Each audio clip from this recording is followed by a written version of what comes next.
రామకృష్ణ పేరు గల ఒక అభిమాని ఈయన రెగ్యులర్గా మా ప్రోగ్రామ్స్కి వస్తూ ఉంటారు.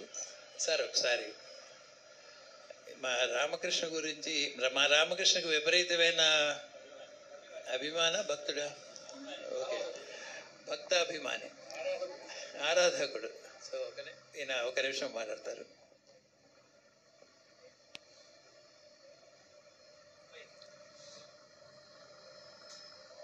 అందరికీ నమస్కారం. ఒక గాయకుడికి ముఖ్యంగా కావాల్సిన లక్షణం ఏంటంటే, ఏ పాట అయినా, అంటే ఎలాంటి పాట అయినా, అది బాలసుబ్రహ్మణ్యం పాట కావచ్చు, ఘంటసాల పాట కావచ్చు, యేసుదాస్ పాట కావచ్చు, ఇంకా హిందీ పాట కావచ్చు, తెలుగు పాట కావచ్చు, కన్నడ పాట కావచ్చు, మలయాళం కావచ్చు, తమిళ కావచ్చు, ఏదైనా కానీ.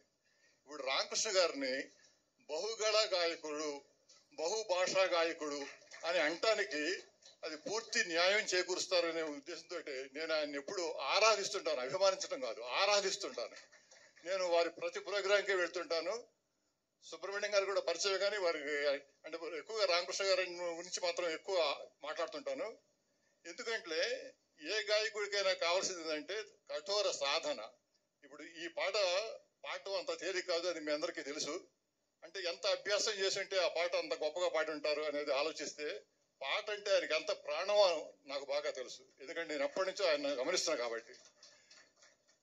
రామకృష్ణ గారికి ఆ సకలాభీష్టవరప్రదాయని జగన్మాత చాముండేశ్వరి మంచి ఆరోగ్యాన్ని, ఆనందాన్ని, సుఖ సంతోషాలని ప్రసాదించాలని, అందుకు వారి ఖండాంతరాలు ఎంతో ఖ్యాతి గావించారు. ఇంకా ఇంకా ఇంకా వారి కీర్తి నలుదిశలా వ్యాపింపాలని మనస్ఫూర్తిగా ఆ దేవిని ప్రార్థిస్తూ, అందుకు అవసరం ఎన్నెన్ని వారికి ప్రసాదించి అనుగ్రహించాలని కోరుకున్నాను. నాకు ఈ అవకాశం కల్పించిన సుబ్రహ్మణ్యం గారికి ధన్యవాదాలు. అట్లానే అమ్మాయి కృష్ణవేణి, ఆ అమ్మాయి గురించి కూడా నేను ఇవాళే చూస్తున్నాను, అంతకుముందు నేను ఎక్కువ చూడలేదు. నేను ఆ అమ్మాయి కూడా చెప్పాను అనమాట, బాగా పాడుతుంది ఆ అమ్మాయి. ఆ అమ్మాయికి కూడా నా ఆశీర్వచనాలు. So thank you sir, thank you so much.